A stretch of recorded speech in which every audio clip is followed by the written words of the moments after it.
South আফ্রিকার match হয়েছে সেটাতে আসবো, কিন্তু তার আগে এই যে হাইতি এবং হচ্ছে মরক্কোর ম্যাচ 4-2 হলো ম্যাচের রেজাল্ট। একটা মানে দেখেন সি গ্রুপে দুই দলে ব্রাজিল এবং হচ্ছে মরক্কোরই হচ্ছে গিয়ে সমান পয়েন্ট। তারপরেও মানে ব্রাজিল মোটামুটি ভাবে বলা যায় যে গোল ব্যবধানে এগিয়ে থেকেই যাওয়াটা খুবই প্রত্যাশিত ছিল। এটা আমার কাছে আগে থেকে প্রত্যাশিত ছিল। এখানে যেটা বলতে চাই যে আপনি এই যে মরক্কোর আর ব্রাজিলের মধ্যে ডিফারেন্সটা এই জায়গায়, এবং এই ওয়ার্ল্ড কাপের ফ্যাক্টর এবার এই জায়গায়, যার সাবস্টিটিউট বেঞ্চ যত বড় তার পারফরমেন্স তত ভালো হবে। মরক্কো দেখেন, মরক্কো আমাদের প্রথম ম্যাচে যেই পারফরমেন্সটা দিয়েছিল, আপনি যদি এখন দেখেন যে এই হাইতির সাথে তাদের আসলে 4-5 গোলে জেতার কথা ছিল, কিন্তু ম্যাচের একটা পর্যায়ে ছিল যে হাইতি আগিয়েছিল। মানে প্রথমে তো হাইতি আগিয়েছিল, পরে সমতা আনলো মরক্কো, এরপরে আবার হাইতি ফেরত আসলো। সো মরক্কো কিন্তু অলরেডি একটা ছোট টিমের সাথে কিন্তু একটু নড়বড়ে অবস্থানে চলে গেল। তার একটাই কারণ হচ্ছে যে লম্বা ওয়ার্ল্ড কাপে আপনার সাবস্টিটিউট বেঞ্চে যদি ভালো সাপোর্ট না থাকে, যেটা আবার ব্রাজিলের ক্ষেত্রে দেখেন, আপনি রাফিনিয়া যে চলে গেল, এটা যেটা বলছিলাম যে অভাবটা বুঝতে দেয়নি। আজকে যদি ভিনিসিয়াস জুনিয়রও কিছুক্ষণের জন্য ইনজুরিতে পরে মার্টিনেলি দাঁড়িয়ে আছে, নেইমার আছে, আপনার কাসেমিরো কাজ করছেন, আপনি ফ্যাবিয়ানোকে নিয়ে আসছেন, তো এই যে পুরা এনরিকো আছে, তো এই ব্যাপারগুলোই ফ্যাক্টর হয়ে যাচ্ছে। এবং যত সময় যেতে থাকবে, যাদের স্কোয়াডের ডেপথ থাকবে তারাই আসলে পারফর্ম করবে, এবং এটা এই মরক্কোর ম্যাচটা থেকেও কিন্তু বোঝা যাচ্ছে।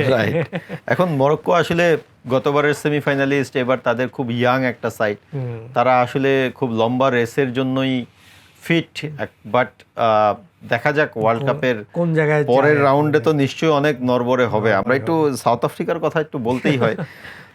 চেক প্রজাতন্ত্র বাদ হয়ে গেছে, সেক্ষেত্রে সাউথ আফ্রিকা সাউথ কোরিয়াকে 1-0 গোলে হারিয়ে দেওয়ার ফলে এখানের হিসেব নিকাশটা কিন্তু উল্টে গেছে। হ্যাঁ, পুরোপুরি মানে আমি এক্সপেক্টও করি নাই যে এর মধ্যে থেকে আসলে সাউথ আফ্রিকা কেউই এক্সপেক্ট করে না, কেউই এক্সপেক্ট করেনি।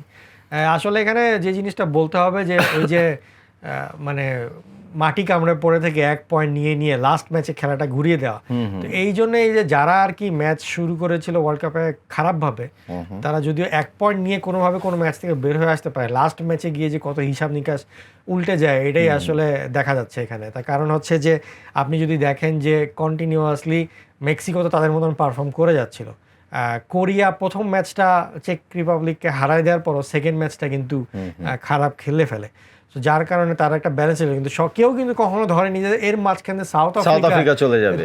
কোরিয়াকেই কিন্তু কাউন্টে রেখেছিল সবাই, কোরিয়াকে কাউন্টে রেখেছিল। তাদের যেই হচ্ছে গিয়ে স্পিড, এশিয়ান পাওয়ার, তাদের এক ধরনের এক্সপেরিয়েন্সড প্লেয়ার আছে, সবকিছু মিলিয়ে মেক্সিকোর পরে তাদেরকেই রাখা হচ্ছিল এই গ্রুপে। বাট মেক্সিকো এবারের মনে হয় প্রথম দল যারা 9 পয়েন্ট নিয়ে হচ্ছে পরের পর্বে গেল। মেক্সিকো চেক রিপাবলিক এক পেশে ম্যাচ হবে এটা কিন্তু আমি ভাবিনি। আমি তো চিন্তা করি, আমিও ভেবেছিলাম যে একটু হয়তো মানে যেটা হবে যে মেক্সিকোর কিছু প্লেয়ারকে সাবস্টিটিউট করাবে, একটু ধরেন যে একটু 0-0 ড্রয়ের দিকে যাবে আমি ভেবেছিলাম। হাফ টাইমে দেখলাম যে দুইটা খেলাই 0-0 ড্র, তখন আমি ভেবেছিলাম যে হয়তো ডিফেন্সিভ একটা খেলা হবে, কিন্তু সেকেন্ড হাফে গিয়ে দুই খেলারই আর কি ভোল পাল্টে গেল। মেক্সিকো তো দুর্দান্তভাবে 3-0 বা 2-0, আই থিঙ্ক 2-0 গোলে জিতলো, 3-0, হ্যাঁ 300 গোলে জিতলো। আর ওইদিকে তো মানে অভূতপূর্ব আমি বলবো, সাউথ আফ্রিকা আর মানে রাউন্ড অফ 32-তে যাচ্ছে গ্রুপ পর্ব পেরিয়ে, এটা আসলে চিন্তাই করা যায় না। এটা তাদের ফুটবল ইতিহাসে তো হচ্ছে একটা বিশাল ব্যাপার, এবং তাদের হয়তো বা ক্রিকেটের জনপ্রিয়তার বাইরে ফুটবলের যেই একটা বড় ক্রেজ, মানে এটাকে বলে অ্যান্টি চোকিং, এটাকে একটা ডিফারেন্ট লেভেলে কিন্তু নিয়ে যাবে। সাউথ আফ্রিকা কিন্তু ধরেন এখন আফ্রিকান অঞ্চলের একটা পাওয়ার হাউস হয়ে ওঠার দৌড়ে, এবং তারা আমার ধারণা যে বিভিন্ন লিগেও তাদের প্লেয়াররা খুব ভালোভাবে জায়গা পাবে। আমরা সুইজারল্যান্ড এবং কানাডার মধ্যকার একটা ম্যাচ হয়েছে, সেখানে আমি প্রত্যাশা করেছিলাম অন্তত কানাডা যে শেপে আছে হোম গ্রাউন্ডে, সেখানে কানাডা হয়তো বা ম্যাচটা বের করে আনবে, কিন্তু সুইজারল্যান্ড গ্রুপ চ্যাম্পিয়ন হয়েই গেল। না, আমি আসলে ধরেন যে সুইজারল্যান্ডকে বেশ কয়েক বছর ধরে একটু হালকা পাতলা ফলো করছি, এবং যা ফলো করছি যে টিম, সেই টিমের সাথে আসলে মানে তাদের প্রথম ম্যাচেই আসলে হোঁচট খাওয়াটা উচিত হয়নি আমি বলবো। কাতারের সাথে ড্র করেছিল, মানে আমার পথে ছিল যে তারাও 9 পয়েন্ট নিয়েই বের হবে, তারা যে স্ট্রং টিম এবং যে এক্সপিরিয়েন্স টিম, কিন্তু প্রথম ম্যাচটা হোঁচট খেয়েছিল। কানাডার সাথে কানাডা যে তাদের সাথে পারবে না তা মোটামুটি ধরেই রেখেছিলাম। এবং মানে সুইজারল্যান্ডের এখন সবচেয়ে ইয়াং একটা প্লেয়ার আছে মানজাম্বি নামে, সে অলরেডি টানা মনে হয় 2 ম্যাচেই গোল করলো।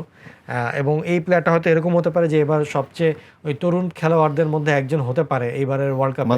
মানজাম্বি এবং সেও এই ম্যাচে গোল দিল বেশ ভালোই, যদিও কানাডার গোলটা অনেক সুন্দর হয়েছিল কিন্তু সেই ক্ষেত্রেও তারপরে আসলে ওভাবে করে কানাডা আসতে পারলো না। বাট আই থিঙ্ক শেষ পর্যন্ত ওই থার্ড টিম হিসেবে কানাডা এখানে চলে আসবে। না, এখানে কানাডা অলরেডি কোয়ালিফাই করে ফেলেছে। বসনিয়ার একটা কাতার তো বাদ, এখন বসনিয়ার আসলে সেখানে 4 পয়েন্ট নিয়ে আছে, তারা বসনিয়া এখনো ঝুলে আছে। তার মানে এখানে কানাডা সুইজারল্যান্ড এই বি গ্রুপ থেকে মোটামুটি ভাবে নিশ্চিত যে তারা তিনটা হোস্টই তাহলে রাউন্ড অফ 32 তে চলে গেল। তার মানে এটা একটা মানে good shape for this world cup. যুক্তরাষ্ট্রের কথা তো নিশ্চয়ই, মেক্সিকো ভালো শেপে, যুক্তরাষ্ট্র ভালো শেপে ইয়ে করলো, আর কানাডা হয়তোবা এই ম্যাচটা যদি অন্যভাবে তারা জিততে পারতো তাহলে হয়তোবা তাদের জন্য, কিংবা ড্র করলেও তাদের জন্য একটা ডিফারেন্ট একটা অ্যাটমসফিয়ার হতো। তো আপনার কাছে আসলে, আমার কাছে যেটা মনে হয় যে খেলাটা এখনো শুরু হয়নি। না, রাউন্ড অফ 32 থেকে ওয়ার্ল্ড কাপ খেলায় এখন যে মজাটা পাচ্ছি, এই মজাটা আসলে আমাদের জন্য প্রথম রাউন্ডে ওয়ার্ল্ড কাপে কেউই আসলে ওয়ার্ল্ড কাপের আমেজ বুঝতেই সময় চলে গেছে, কিন্তু এরপরে যখন সবগুলো টিম একবার খেলে ফেললো, সেকেন্ড রাউন্ড থেকেই শুরু হয়ে গেল যে মানে সেকেন্ড যে ফিক্সচার থেকে, এইখান থেকেই কিন্তু ওয়ার্ল্ড কাপের একটা আমেজ সবাই ধরে ফেললো। এবং এখন এই থার্ড রাউন্ডে এসে, মানে গ্রুপ পর্বের শেষ ম্যাচে এসে বলা যায় যে ওয়ার্ল্ড কাপ পুরোপুরি ছেয়ে গেছে সব জায়গায়। আমরা কিন্তু ধরেন ওয়ার্ল্ড কাপের আমেজটা বাংলাদেশের মানুষ কিন্তু একটু আগেই নিতে পছন্দ করে, যে অনেকেই বুঝে সাপোর্ট করে, অনেকে না বুঝে সাপোর্ট করে, কিন্তু যারা, আমার ধারণা ম্যাক্সিমাম মানুষ বুঝেই সাপোর্ট করে, এবং যারা বুঝে সাপোর্ট করে তাদের কিন্তু উচ্ছ্বাস প্রকাশের জায়গাটা একটুখানি ভিন্ন। যেমন আমি যদি আপনাকে ধরেন মেসির রেকর্ডের কথাই বলি, মেসি একটা ডিফারেন্ট রেকর্ড করে ফেলেছে, কিন্তু যারা একটু ফুটবলটা ফলো করে তারা কিন্তু হচ্ছে গিয়ে এই মেসি ভক্ত যারা ফুটবল ফলো করে, খুব ডিপলি ফলো করে, তারা কিন্তু এটাতে স্বস্তি পাচ্ছে না, কারণ ঘাড়ে নিঃশ্বাস ফেলছে এমবাপ্পে।